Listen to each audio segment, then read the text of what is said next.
रोज एक नई कहानी देखने के लिए चैनल को सब्सक्राइब करें और बेल आइकन दबाना ना भूलें। हरिओम वरवधु को बुलाएं। वो देखिए पंडित जी, दुल्हन कैसे खुद को सीढ़ियों पर से संभाल कर ला रही है। हमारा मतलब है अपने लहंगे को। अरे संस्कृति जी, चलकर आना था सीढ़ियों से, गिरकर नहीं। सभी मिलकर संस्कृति को उठाने लगते हैं। तभी बैंकेट की लाइट चली जाती है। थोड़ी ही देर के बाद जब लाइट आती है तो नरेश बोलता है, अरे अब तो लाइट भी आ गई है, अब तो संस्कृति जी आ जाइए। भाभी जी आप ही जाइए दुल्हन को लेने। भाभी जी। संतरी कहाँ है? और सविता भाभी भी नजर नहीं आ रही। भैया कहाँ होगो हमारी शादी में? हमारी माँ समान भाभी कहाँ गुम गई? अरे जब तक वो ना आती ना, हम ना करेंगे शादी बड़े भैया। अरे तुम्हारी शादी गई घुइयों के खेत में। यहाँ हमारी संतरी और भाभी जी नहीं मिल रही और तुम्हें शादी की पड़ रही है। अरे नरेश चलो जल्दी से सविता और भाभी जी को ढूंढने। अरे रुक जाओ तुम, हम आ रहे हैं। तुम्हारे साथ भाभी को हम भी ढूंढेंगे। टीका भी अपना सेहरा साइड में रखकर उनके साथ निकलने लगता है।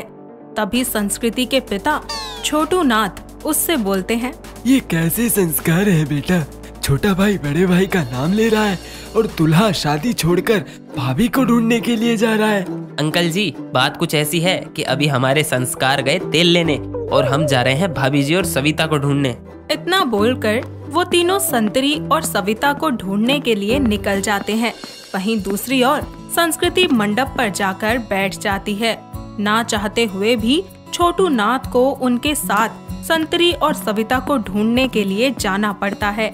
नरेश और योगेश उनको आवाज देते हुए कहते हैं, भाभी जी, संतरी, कहाँ हैं आप दोनों? सविता, भाभी जी, ये कोई मजाक का समय नहीं है, देखो बाहर आ जाओ। तभी उनके कानों में कहीं से संतरी और सविता की आवाज आती है, जिसे सुनकर नरेश बोलता है, हाँ संतरी, हम तुम्हारी आवाज सुन पा रहे हैं, पर तुम हो कहाँ? हाँ नरेश जी, हम यहाँ हैं, कोनो हमें बंद कर दिया है। भाभी जी हमको बस आप ही की आवाज आ रही है, समझ नहीं आ रहा कि आपकी आवाज आ कहाँ से रही है, तो आप हमें बताएंगे कि आप कहाँ बंद हैं? अरे युग, हम बैंकेट के अंडरग्राउंड वाले वॉशरूम में।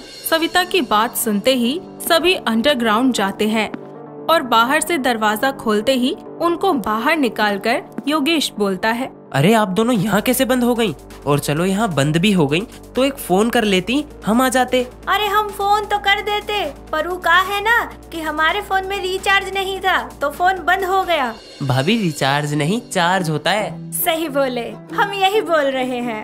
अरे अब यहाँ से चलो, नहीं तो वो छोटू नाथ अपनी बेटी को लेकर चला जाएगा।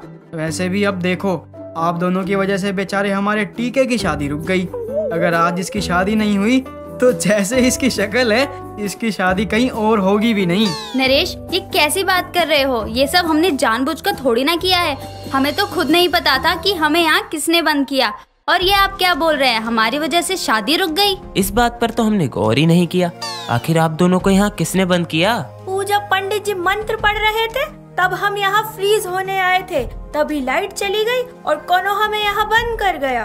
अरे पगली, वो फ्रीज नहीं फ्रेश होता है। सही बोले, हम यही बोल रहे हैं। गाइस, अभी यहाँ से चलो, टीके की शादी करवानी है, शुभ मुहूर्त निकलता जा रहा है। सभी जाने लगते हैं, पर टीका वहीं रुक जाता है।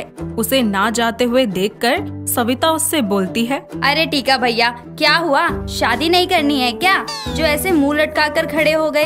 भाभी जी, हमें शादी नहीं करनी।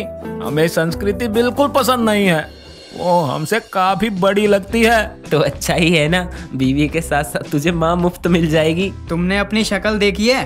पहले तो बोल रहे थे माँ ब्याह ना हो रो है, अब कह रो है हमें ब्याह ना करनो। यहाँ कोई मजाक चल रहा है? भाभी हमने तो पहले ही कहा था इन दोनों से हमें संस्कृति पसंद न है, पर यो हमारी कछु सुने तब ना। अरे कोई बात नहीं भैया, पहले युग भी हमें पसंद नहीं था, पर शादी के बाद देखो। हाँ भैया, आप दोनों को भी शादी के बाद ना एक दूसरे से ट्रूथ लव हो जाएगा। अरे भाभी जी, वो ट्रूथ नहीं ट्रू लव होता है, जैसे हम आपको करते हैं। क्या बोले? अरे कुछ नहीं भाभी जी, मैं तो बस बोल रहा था कि चलते हैं, बहुत लेट हो गया है। इतना बोलकर सभी मंडप की ओर जाने लगते हैं। तभी सविता की नजर एक लड़की पर जाती है, जो संतरी और उसको इशारा करके अपने पास बुला रही होती है। तभी सविता योगेश, नरेश और टीका से बोलती है, आप सब चलिए, मैं और संतरी जी अभी 2 मिनट में आते हैं। ठीक है भाभी जी, पर जल्दी आना। आप दोनों के बिना टीके की शादी नहीं हो पाएगी। हाँ हाँ, हम आ जाएंगे। इतना बोलकर वो तीनों मंडप की ओर चले जाते हैं। वहीं संतरी और सविता उस लड़की के पास जाकर उससे बात करती हैं। जयमाला की रस्म शुरू होने वाली होती ही है कि वहाँ पर आकर अचानक सविता और संतरी बोलती है, रुक जाओ, ये शादी नहीं हो सकती। उसकी ये बात सुनते ही वहाँ खड़े सभी लोग हक्के बक्के होकर उन दोनों से सवाल करना शुरू कर देते हैं। सवालों का जवाब देने के लिए वो दोनों एक निशा नाम की लड़की को सबके सामने खड़ा करके सबसे बोलती हैं। हम कह दिए ना, ये शादी नहीं हो सकती। अरे पगली, ये कैसी बातें कर रही है? आज इन दोनों की शादी है और तुम बोल रही हो शादी नहीं हो सकती। बोर आ गई हो का? नरेश जी, संतरी जी बिल्कुल ठीक बोल रही हैं। ये शादी नहीं हो सकती। पर क्यों नहीं हो सकती सुब्बू? क्योंकि निशा टीका से प्यार करती है। सही बोल रही है सविता भाभी। अरे जब निशा टीका भैया से प्यार करती है तो भला टीका भैया किसी और से शादी कैसे कर सकते हैं? पर भाभी जी, टीकाराम निशा से प्यार नहीं करता। निशा का प्यार एक तरफा है। वैसे भी ये लड़की टीका से प्यार करती है। तुम ये बात इतने दावे के साथ कैसे बोल सकती हो? योगेश के ये पूछने पर संतरी और सविता उनको सारी बातें बता देती हैं कि निशा ने ही लाइट काटी थी और उसी ने संतरी और सविता को बाथरूम में भी बंद किया था ताकि वो दोनों शादी के मंडप पर ना जा सकें और टीका की शादी किसी भी तरह से रुक जाए। दोनों को बाथरूम में बंद करने के बाद उसी ने फिर लाइट ऑन की। सभी लोग ये सुनकर बिल्कुल हैरान हो जाते हैं। तभी टीका अपने दिल पर हाथ रखकर बोलता है, भैया हम तो कब से आप दोनों को बोल रहे हैं हमें ये शादी नहीं करनी, पर आप हमारी सुन ही नहीं रहे। वैसे निशा का प्यार एक तरफा नहीं है। हम भी निशा से उतना ही प्यार करते हैं जितना कि निशा हमसे। तो ये वजह है जिस वजह से तुम इतना नाटक कर रहे थे, क्यों बे चिलकुट? नहीं, आप ऐसा कैसे बोल सकते हैं? अगर आपको मुझसे शादी ही नहीं करनी थी तो ये शादी की रस्में क्यों की? महोदय, ये हैं आपके संस्कार। देखो, अब शादी की सारी रस्में हो गई हैं, बस शादी रह रही है। इसलिए अब तुम्हें ये शादी करनी पड़ेगी। हमारे संस्कार ऐसे नहीं हैं जो शादी वाले दिन ऐसा करें। महोदय जी, आपके संस्कार कैसे हैं हमें उससे मतलब नहीं, पर हमारे पास संस्कार नाम का कोई व्यक्ति नहीं है और ना ही हम में। तो अच्छा होगा आप अपनी बेटी के साथ घर जाकर आराम करें। इतना बोलकर नरेश निशा और टीका के हाथों में जयमाला पकड़ा देता है। दोनों अपने हाथों में माला लेकर एक दूसरे को पहनाने जाते ही है कि अचानक छोटू नाथ टीका और निशा के बीच आकर खड़ा हो जाता है। साथ ही अपने दोनों हाथों को फैलाकर बोलता है, मेरे होते हुए ये शादी हो जाए, ऐसा हो नहीं सकता। और तुम दोनों इतनी आसानी से शादी कर लो, ऐसा मैं होने नहीं दूंगा। सब कुछ आपके सामने ही होगा, आप बस देखते रहना। छोटू नाथ के बीच में आने के बाद भी वो दोनों एक दूसरे को माला पहना देते हैं। ये देखकर संस्कृति जोर से बोलती है, नहीं, मेरे साथ इतना बड़ा अनर्थ नहीं हो सकता। अरे पर ये अनर्थ तो हो चुका है। हरिओम हरिओम, विवाह का शुभ मुहूर्त निकला जा रहा है। जल्दी शादी करो, मुझे घर जाकर सोना भी है। पंडित जी, शादी करवा के आराम से सो जाना। अभी मंत्र पढ़ो। पंडित जी, आप मंत्र पढ़िए, हम शादी करवा रहे हैं, ठीक बा? पंडित जी अपनी आंखें बंद करके नींद में मंत्र पढ़ने लगते हैं। जैसे ही पंडित जी मंगलसूत्र पहनाने को बोलते हैं, वैसे ही सविता जाकर मंगलसूत्र उठाने के लिए नीचे झुकती है। पर उससे पहले ही छोटू नाथ आकर वहाँ से मंगलसूत्र उठाकर बोलता है, ये कैसे संस्कार हैं आप सबके? छी छी। पर जब तक मैं यहाँ हूँ तब तक तुम में से कोई मेरे हाथों से मंगलसूत्र नहीं ले सकता। इतना बोलकर छोटू नाथ उस मंगलसूत्र को लेकर वहाँ से भागने लगता है। थोड़ी ही दूरी पर जाते ही नरेश उसके सामने आ जाता है और योगेश पीछे से आकर उसके हाथों से मंगलसूत्र लेकर टीकाराम को दे देता है। टीकाराम उसे लेकर निशा को पहनाने जा ही रहा होता है कि तभी संस्कृति और उसके घर वाले बीच में आ जाते हैं ताकि टीकाराम मंगलसूत्र निशा को ना पहना सके। उसी समय योगेश की नजर झूले पर पड़ती है और वो टीका के कान में बोलता है, देख टीकाराम, अगर तुझे निशा से शादी करनी है तो तुझे इस झूले का सहारा लेना ही होगा। अरे अगर हम गिर गए तो हमें कुछ होगा तो नहीं? सही बोल रहे हैं टीका भैया, अब उनका हेट भी तो देखिए। भाभी जी वो हेट नहीं वेट होता है। सही बोल रहे हैं, हम यही बोल रहे थे। अगर झूला टूट गया तो कितना नुकसान हो जाएगा, पता है इस झूले में कितने पैसे लगे हैं? अरे भाभी जी ये आखिरी तरीका है, ये रिस्क तो टीका को लेना ही होगा। पर संतरी जी, अभी झूले से ज्यादा इम्पोर्टेंट टीकाराम की शादी है। सब हो जाएगा संतरी। टीका, अब जल्दी से जाकर झूले पर खड़े हो जाओ। ठीक बा, हम समझ गए। टीका भैया आप जल्दी से जाइए। ये डिसाइड करके वो झूले पर जाकर खड़ा हो जाता है। वहीं जल्दी से नरेश उसको धक्का मारता है।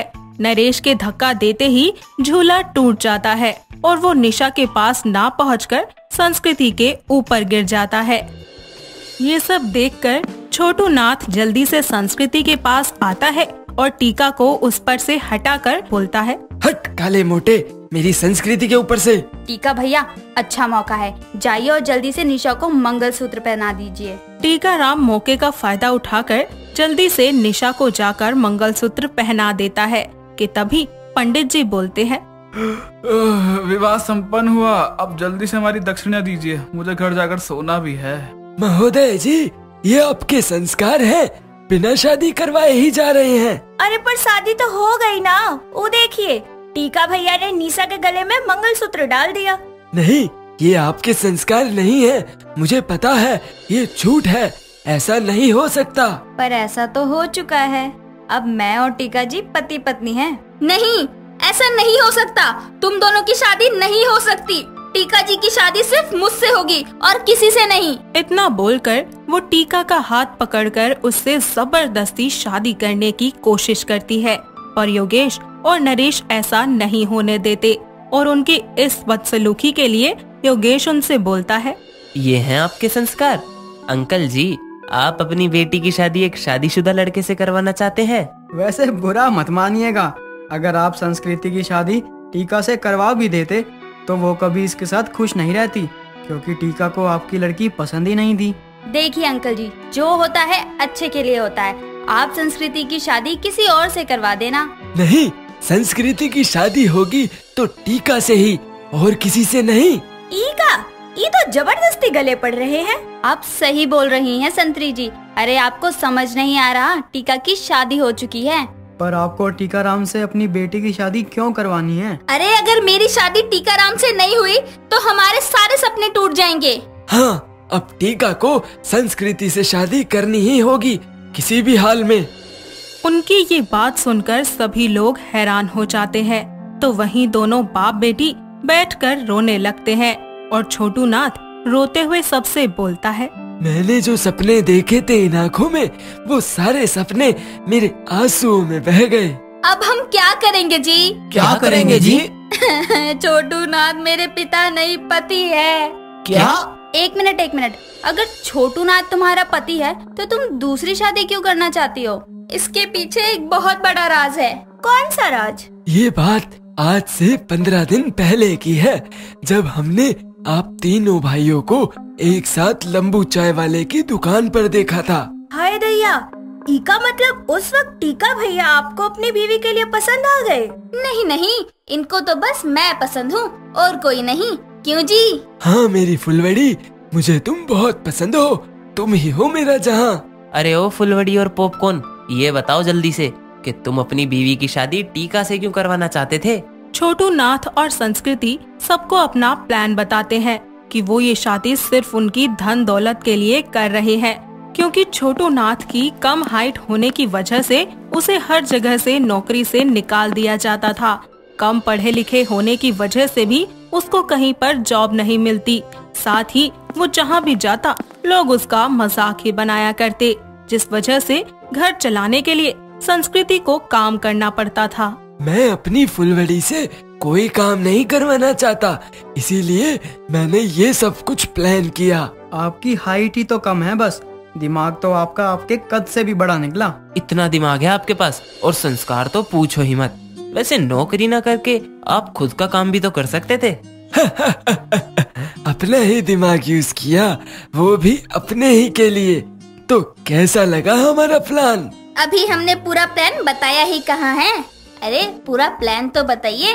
उस दिन चाय वाले की दुकान पर हमने तुम तीनों भाइयों का प्यार और ऐशो आराम देखा और मुझे ये भी पता चल गया कि तुम टीका के लिए लड़की देख रहे हो। बस फिर क्या था, हमने उसी दिन प्लान बनाया कि टीका की शादी मुझसे होगी और उसकी प्रॉपर्टी भी। सब कुछ सही जा रहा था, पर हमारे प्लान के बीच में ये निशा आ गई। निशा आप लोगों के प्लान के बीच में आ गई, कैसे? संस्कृति अपना आगे का प्लान बताते हुए कहती है कि आखिर किस तरह शादी से कुछ ही दिनों पहले जब वो छोटू नाथ के साथ शादी की शॉपिंग करने गई थी तो उसने मॉल में निशा को देखा, जहां वो किसी से फोन पर बात कर रही थी। आखिर निशा किससे फोन पर बात कर रही थी और क्या, और उसके इरादे क्या थे? जहां संस्कृति निशा को शादी रोकने की बात करते हुए सुनती है। 2 दिन बाद मेरे टीके की शादी है और मैं कुछ भी नहीं कर सकती। मैं कैसे रोकूं उसकी शादी को? निशा की ये बात सुनते ही दोनों टेंशन में आ जाते हैं, पर छोटू नाथ संस्कृति से बोलता है, अरे मेरी फुलवड़ी, तू चिंता मत कर, कल हल्दी की रस्म है। इस हल्दी की रस्म में ही उसका कुछ सोचना पड़ेगा। अगले दिन हल्दी की रस्म शुरू हो जाती है, जिसमें लड़का लड़की एक साथ बैठे होते हैं। वहां आए सभी मेहमान हल्दी की रस्म को एंजॉय कर रहे होते हैं। तभी निशा वहां आ जाती है। उसको वहां आता देखकर दोनों की सिट्टी पिट्टी गुल हो जाती है। वहीं निशा आते ही सबसे पहले संस्कृति को हल्दी लगाते हुए बधाई देती है और टीका से बात करने की कोशिश करती है, पर वो टीका से बात नहीं कर पाती। कुछ ही देर के बाद निशा के फोन पर एक अननोन नंबर से कॉल आती है, जिसमें उसको पता चलता है कि उसकी माँ का एक्सीडेंट हो गया है। ये खबर सुनते ही निशा हॉस्पिटल जाती है, जहां जाकर उसे पता चलता है कि किसी ने उसके साथ गंदा मजाक किया है और निशा गुस्से में उसी नंबर पर कॉल करके बोलती है, तुम जो भी हो लेकिन बहुत बदतमीज हो। ये क्या बदतमीजी थी? मुझसे झूठ क्यों बोला? मैडम, आज 1 अप्रैल है, आपको अप्रैल फुल बनाया। बड़ा मजा आया। ये सुनकर निशा कहती है, ओ, तो तुम थे वो इंसान जिसने आवाज बदलकर मुझे बेवकूफ बनाया। हाँ, मैं ही था। कैसा लगा सब जानकर? पर अभी भी शादी में 1 दिन बाकी था और तुम बार बार आ रही थी।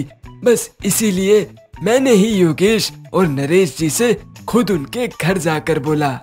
हमारे संस्कार और पूर्वजों का यही कहना है कि हमेशा लड़का ही लड़की के घर पर अपनी बारात लेकर आता है। पर क्या?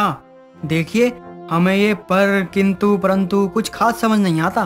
मैं बोल रहा था कि बस मेहंदी की रस्म हमारी बेटी के ननिहाल में हो जाती। इसमें कौन सी बड़ी बात है? आपकी लड़की है, आप संस्कृति की मेहंदी की रस्म ननिहाल में करें या ददीहाल में? हाँ, वो तो है, पर हमारी स्वर्गवासी धर्म पत्नी चाहती थी कि। जनाब जी, हमें ये समझ नहीं आता कि आप अपनी हर बात में इतना स्पेस क्यों लेते हैं। जो बोलना है जल्दी और साफ साफ बोलिए। वो हम चाहते हैं कि लड़के की मेहंदी और लड़की की मेहंदी की रस्म एक जगह ही हो, संस्कृति के ननिहाल में। छोटू नाथ के कहने पर सभी उसकी बात मान जाते हैं और संस्कृति के ननिहाल जाकर उन दोनों की मेहंदी की रस्म करके घर आते हैं। और अगले दिन नरेश, योगेश और उनके कुछ दोस्त टीका की बारात लेकर बैंकेट हॉल पहुंच जाते हैं। उनके आने की खबर जैसे ही निशा को पड़ती है, वो जल्दी से बैंकेट हॉल में आ जाती है। पर सबसे पहली नजर निशा पर छोटू नाथ की पड़ती है। वो जल्दी से अपने आदमी को बोलकर निशा को बैंकेट के अंडरग्राउंड वाले वॉशरूम में बंद करवा देता है। मैं अपने प्लान के इतने पास था, पर पता नहीं कैसे ये निशा बाहर आ गई और मेरे सपने टूटकर फर्श पर बिखर गए। हम बताते हैं निशा कैसे बाहर आई। ठीक बा, वो कहाँ है ना? आप तो वहाँ से चले गए थे ई सोचकर कि अब वहाँ कोई नहीं आएगा। पर उसी समय संतरी और सविता किसी काम से नीचे जाती हैं। वहीं पर एक बाथरूम देखकर दोनों फ्रेश होने के लिए अंदर चली जाती हैं। तभी निशा बाहर निकलकर वॉशरूम को बाहर से लॉक कर देती है, जिसकी वजह से सविता और संतरी उस वॉशरूम में बंद हो जाती हैं। छोटू नाथ अपना सारा काम करके जल्दी से सबके सामने जाता है। हाँ, और जब योगेश जी और नरेश जी उनको अपने साथ ले जा रहे थे, तब मैंने ही सविता जी को इशारा करके बुलाया और उनको अपने दिल की बात बता दी। पर मुझे नहीं मालूम था कि टीका भी मुझसे प्यार करता है। अरे वो कहते हैं ना, जो होता है अच्छे के लिए ही होता है। ये तो आपने सही बोला भाभी जी। अच्छे से शादी हो गई, ये भी बहुत अच्छा हुआ। चलिए अब घर चलते हैं। भाभी जी, अच्छे से नहीं, ड्रामों से हुई है टीकाराम की शादी। बहुत कर लिया नाटक, अब तो मैं आपके हाथों की चाय पीकर आराम से सोऊंगा। सभी खुशी से अपने घर जाने की तैयारियां करने लगते हैं। तभी छोटू नाथ और उसकी बीवी बैठकर रोने लगते हैं। उनका ये नाटक देखकर नरेश बोलता है, अरे घर तो चले जाएंगे, पर इनका कुछ बताओ, क्या किया जाए? कुछ तो करना पड़ेगा इनका। पुलिस को बुलाकर अंदर करवा दो। पुलिस? नहीं, पुलिस की क्या जरूरत है? हमारा प्लान तो अधूरा रह गया, और शादी में जो ये फिजूल खर्चा हुआ वो अलग। तो किसने बोला था नकली शादी के लिए? असली के पैसे खर्च करो। वैसे आपके संस्कार बहुत अच्छे हैं, और ये हमारे संस्कार हैं कि शादी होने के बाद घर जाकर आराम करें। और हाँ टीका भैया, आज अपने घर जाना, वो क्या है ना, अब और नहीं झेल सकते तुम्हें। योगेश की ये बात सुनकर छोटू नाथ उनसे कहता है, इस काले मोटे टीका के पास भी अपना खुद का घर है, इन मोहद्दे के पास खुद का घर है, और आपने हमसे ये बात छुपाई। ये आपके संस्कार अच्छे नहीं है। क्यों? घर और दिमाग सिर्फ आपके पास हो सकता है। हाँ, जैसे आप लोगों ने हमें झूठ बोलकर बेवकूफ बनाया ना, ऐसे संस्कार नहीं है हमारे और नरेश जी के। वो क्या है ना कि टीका हमारा कोई भाई नहीं है, और ना ही योगेश। वो तो टीका की शादी नहीं हो रही थी, और उसकी माँ ने कसम दिया था कि इस बार बहू को साथ ही लेकर घर आना है। बस इसीलिए उस दिन लंबू चाय वाले की दुकान पर जाकर हमने ये प्लान बनाया। और आप लोग आधा प्लान सुनकर अपने आप ही फंस गए। हम लोगों को कुछ करने की जरूरत ही नहीं पड़ी। बस महोदय जी, यही छोटी सी प्लानिंग थी हमारी, टीका की शादी, जो कि हो गई। अब आप दोनों जा सकते हैं। सारा सच जानकर छोटू नाथ और संस्कृति दबे पांव वहां से जाने लगते हैं कि तभी उनके सामने पुलिस आकर खड़ी हो जाती है और सविता उनसे बोलती है, अरे छोटू नाथ जी, आप दोनों कहाँ जा रहे हैं? मेहमान नवाजी करने का मौका नहीं देंगे आप हम दोनों को? हाँ, आखिर आप दोनों ने मिलकर हमें धोखा देने की कोशिश की, तो अब सजा तो आपको मिलेगी ना। चलो रे संस्कृति मैडम अपने असली ससुराल में। पर हमने कोई इतना बड़ा गुनाह नहीं किया जो जेल जाएं। करने तो जा रहे थे।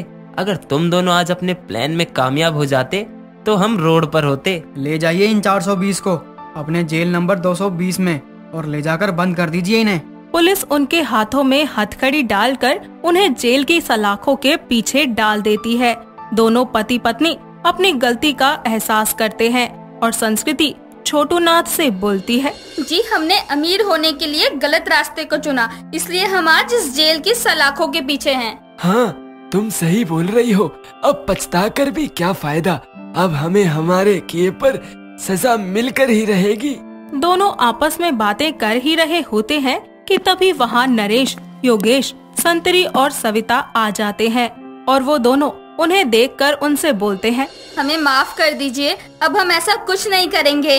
मेरी फुलवड़ी सच बोल रही है, हमें माफ कर दो। हमने तो आपको कब का माफ कर दिया। ये नाटक तो हम सब आपको सबक सिखाने के लिए किए रहे, ठीक बा? अब आप दोनों को अपनी गलती का एहसास हो गया, इतना ही काफी है। ये तो आपका बड़कपन है, पर टीकाराम जी नहीं आए। एक बार उनसे माफी मांग लेते तो दिल का बोझ हल्का हो जाता। गए वो तो? कहाँ गए? मतलब वो अपनी बीवी के साथ अपनी माँ के पास गया। जुबान दी थी उसने अपनी माँ को कि इस महीने वो अपनी बीवी के साथ ही आएगा। जाते जाते भी आपको कुछ बोलना है? चलिए कोई बात नहीं, आखिरी बार भी बोल लीजिए। शुक्रिया हमें माफ करने के लिए और जेल से निकलवाने के लिए भी। ये सही बोले हैं, अब हम ऐसा कभी नहीं करेंगे। कुछ ही देर में हवलदार वहाँ आता है और उनकी जेल का दरवाजा खोलकर उन्हें बाहर निकाल देता है। थोड़ी देर के बाद वो सभी लोग वापस अपने अपने घर आ जाते हैं और पहले की तरह जिंदगी को खुशी खुशी जीने लगते हैं। दोस्तों, अगर आपको ये कहानी पसंद आई तो इसे लाइक करें, शेयर करें और कमेंट करके बताएं कि कहानी में आपको सबसे अच्छा क्या लगा।